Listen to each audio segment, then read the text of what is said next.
అందరికీ నమస్తే. ఇప్పుడు మన ఇండియాలో సైబర్ క్రైమ్ అటాక్స్ జరుగుతున్నాయి. చాలా మంది అకౌంట్ల నుంచి అమౌంట్ తీసుకుంటున్నారు దుండగులు.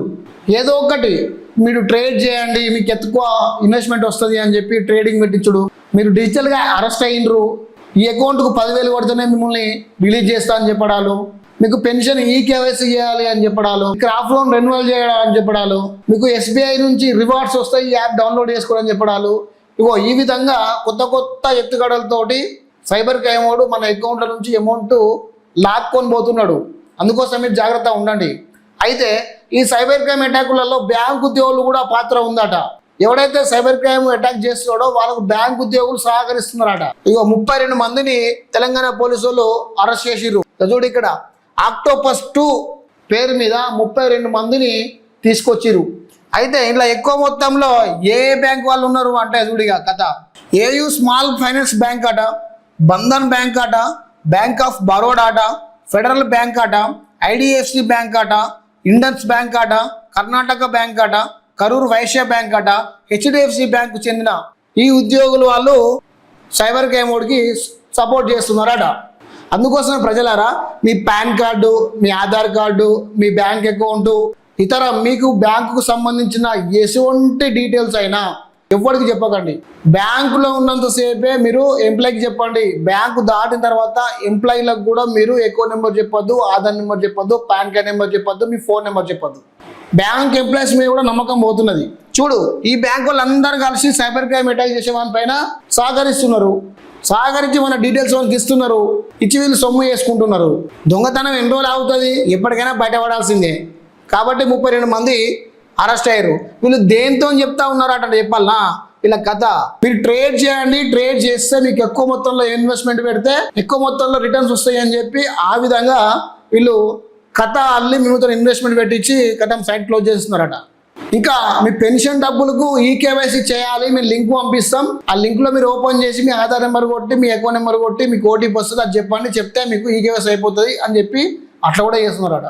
ఇప్పుడు కొత్తగా మీ స్టేట్ బ్యాంక్లో మీరు తీసుకున్న క్రాఫ్ట్ లోను రెన్యువల్ చేయాలి. రెన్యువల్ చేస్తే మీకు ఎక్కువ మొత్తంలో అమౌంట్ వస్తుంది అని చెప్పి మేము లింక్ పంపిస్తాం. ఆ లింక్ ఓపెన్ చేసి మీ డాక్యుమెంట్స్ అన్ని అప్లోడ్ చేయండి, ఒక OTP వస్తుంది, కొట్టండి, మీ అకౌంట్ నెంబర్ కొట్టండి, మీ పాన్ కార్డ్ నెంబర్ కొట్టండి అని చెప్పి ఫోన్లు చేస్తున్నారు.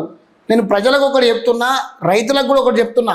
ప్రజలారా, రైతులారా, మీ క్రాఫ్ట్ లోన్కు సంబంధించిన ఏ ఇష్యూ వచ్చినా కానీ మీ దగ్గరలో ఉన్న బ్రాంచ్ మేనేజర్ని కలవండి. అంతేగాని ఫోన్లో కూడా ఫోన్ చేసిండని చెప్పి మనకు OTP చెప్పుడు, వాడు పంపించిన లింక్ ఓపెన్ చేసుడు, ఇవన్నీ చేసిర్రు అనుకో, అనవసరంగా మీరు చిక్కులో పడతారు. మీ అకౌంట్ మొత్తం వాడి చేతిలో పోతాయి. తాపక్కొని ఏర్పడకుండా మీ అకౌంట్ మొత్తం క్లీన్ చేసేస్తాడు వాడు. ఒక్కసారి మీ డీటెయిల్స్ అని పోయింది అంటే సైబర్ క్రైమ్ వాడికి మొత్తం మీ అకౌంట్ మొత్తం లూటీ చేస్తాడు.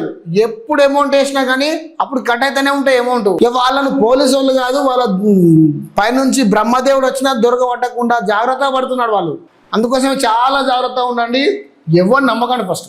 ఇక ఇంకొకటి ఏం చెప్తున్నా అంటే, మీ Aadhaar card, PAN card, bank account xerox సెంటర్లలో, మీ సేవలలో అక్కడిక్కడ ఒక్కొక్కసారి గీతలు పడ్డాయని, లేదంటే అరే చినిగిపోయిందని, లేదంటే ఇక ఏదో కారణాల వల్ల మీరు ఇట్లా మలిసి పడేస్తారు. మీరు అలా మలిసి పడేయకండి.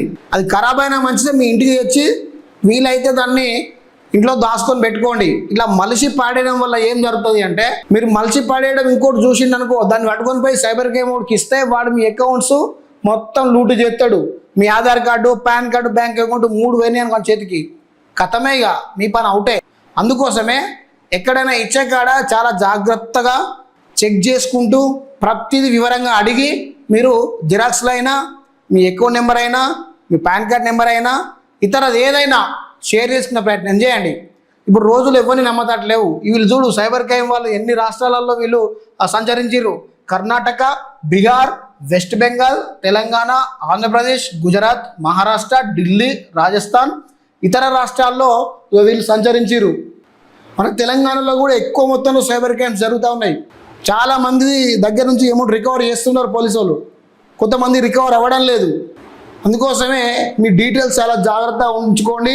పోలీసు వాళ్ళు కూడా దీని మీద అవగాహన కార్యక్రమాలు చేస్తూ ఉన్నారు. కాబట్టి మీ యొక్క భద్రత మీ చేతుల్లో ఉన్నది. కాబట్టి కష్టపడ్డ సొమ్మును ఎవరికి దానం కాదు, ఎవరికి ఇచ్చుడు కాదు. మీరు కష్టపడ్డ సొమ్ము మీరే వాడుకోండి. ఇతర దొంగల చేతులకు తాళనివ్వకండి. అంతేగా.